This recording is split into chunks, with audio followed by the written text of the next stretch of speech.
Hello, my name is Matthias Troyer. I'm a technical fellow and corporate vice president at Microsoft, where I lead the team working on quantum system architecture and applications. Today I want to talk about high-performance quantum computing. That is, how do we write fast codes that run in a short time and solve big problems efficiently? It's a topic I've discussed for years with my friend Thorsten Höfler, who's a well-known HPC specialist. And when talking about the differences between classical computers and quantum computers, we realized over the years there are many more similarities than differences. That the challenges faced in quantum computing and classical computing are the same. They are universal. That brought us to the idea that quantum computers are basically nothing but computational accelerators like GPUs and FPGAs. And I want to talk today about how we can learn about the challenges we faced in classical computing to solve the same challenges when we face them in quantum computing. The solutions will be very similar. It may seem that quantum computers are very different because quantum memory is volatile. We have to constantly error correct the qubits. We have to build logical qubits from hundreds of physical qubits. And the operations on logical qubits, they seem to be about as expensive as just keeping the memory alive. It seems that this could give rise to an architecture that is very different from classical ones. But researchers realized in the last years that we can do quantum memory with logical qubits that are cheaper, that need fewer physical qubits than the logical qubits on which I can do efficient operations. Thus, we now look at architectures where we have some qubits used for memory and some qubits used for the operations. In addition, some qubits might be used and optimized purely for specialist units like the T-factors we talked about last time. When I look at that picture here now, this seems very similar to a classical computer architecture. But the next question then is, I'm often asked, don't we need different software for every different type of qubits?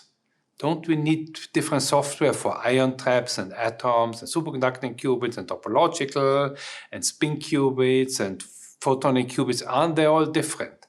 Don't we need to program them in a different way?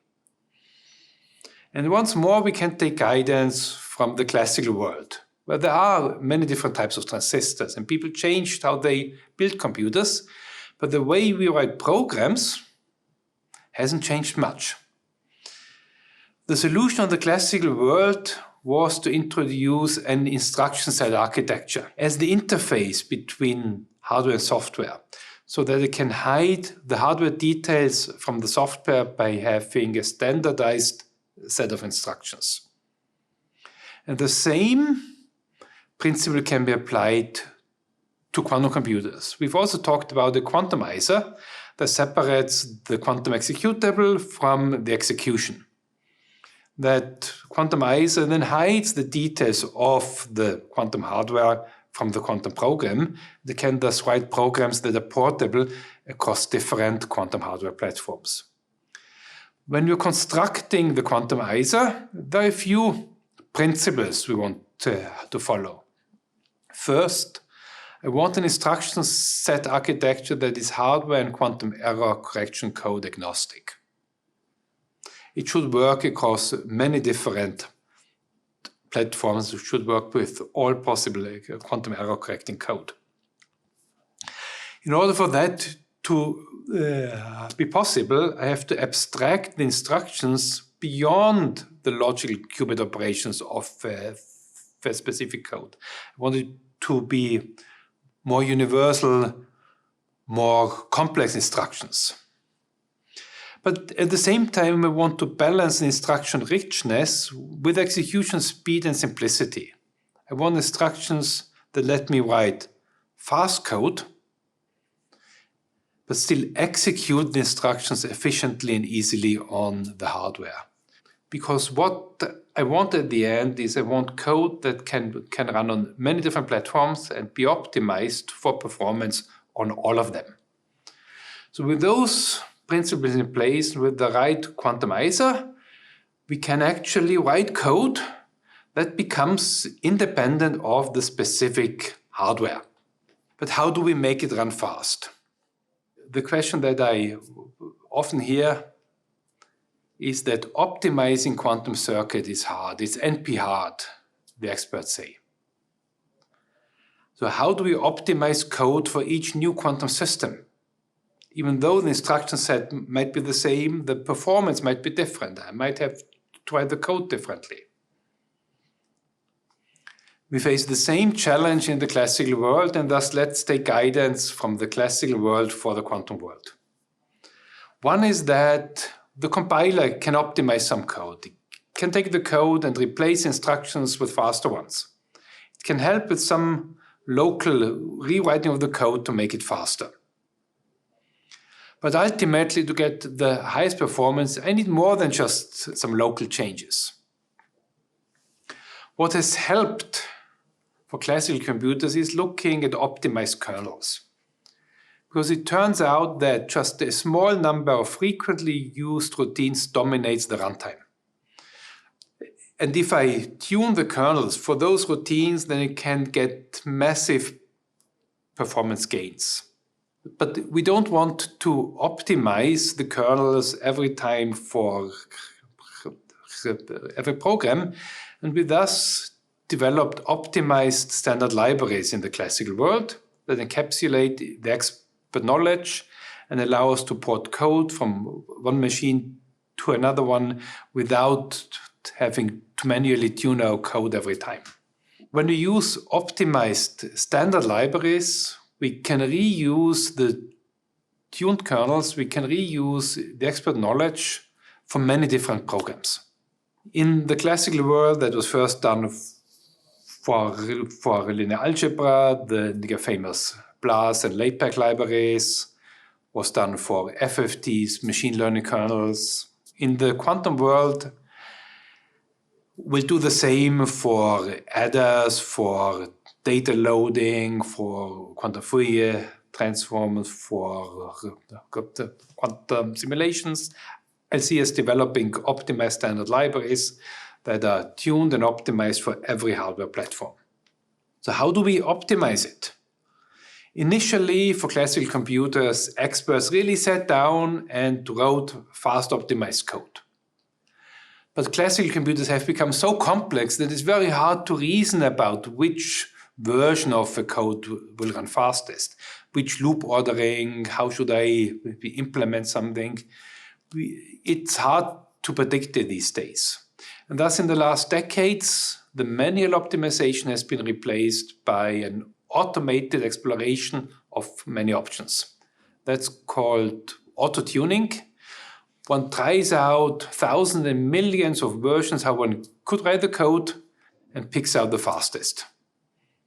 And with that, we can quickly and easily get these optimized kernels for every new architecture.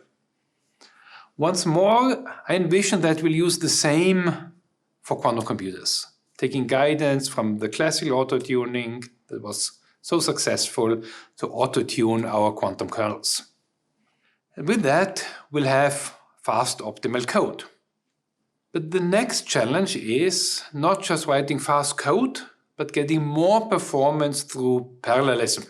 We want to do as many instructions simultaneously as possible so that the total runtime comes down. That exists at many levels: instruction level parallelism, thread level parallelism, multiprocessing, and I'd like to walk you through all of them.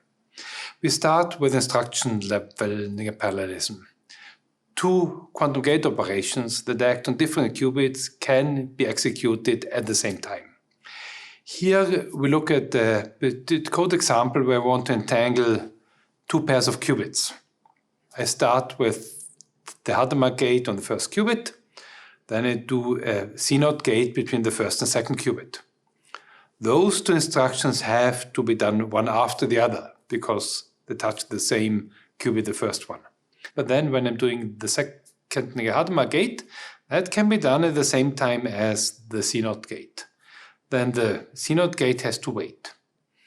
But you will say, wait, I can actually make it faster because I can reorder the instructions. I can swap the CNOT with the Hadamard. I can first do the two Hadamard gates on the qubit 0 and qubit 2. And then I can do the two CNOT gates. So that in just 2 steps, I'm entangling the 2 qubits. The instruction reordering is a common technique used in every classical CPU. The same will be done on the quantum computers.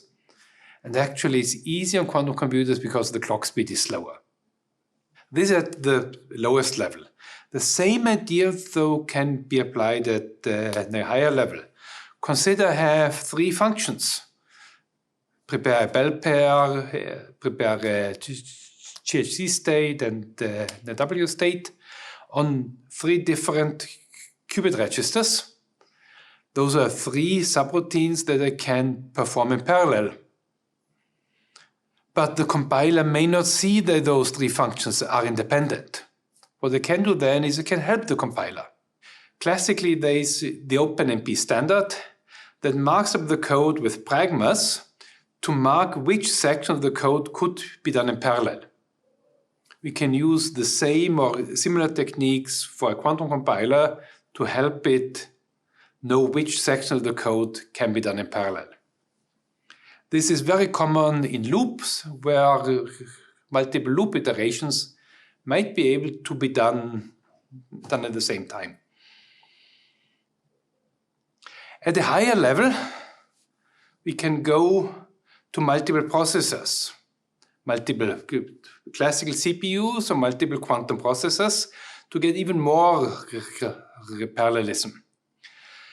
Those are programmed in the classical world by message passing. The programmer explicitly sends data between the processes.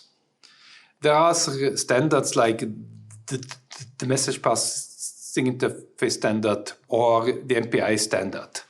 You can send information with an MPI send command from one process to another one that receives it with the MPI receive command. And there are many more instructions like that, but those are the 2 basic ones. And the same principles can guide us in the quantum world. When we looked at that years ago with my friend Thorsten Höfler, who is one of the authors of the MPI standard, then we realized that all the concepts of classical MPI apply directly to quantum computers. We can use the same. We can send a qubit to another process. There's only one extra instructions pair we had to introduce, a QMPI send move and the QMPI receive move. So that subtlety comes from the fact that I cannot clone a quantum state.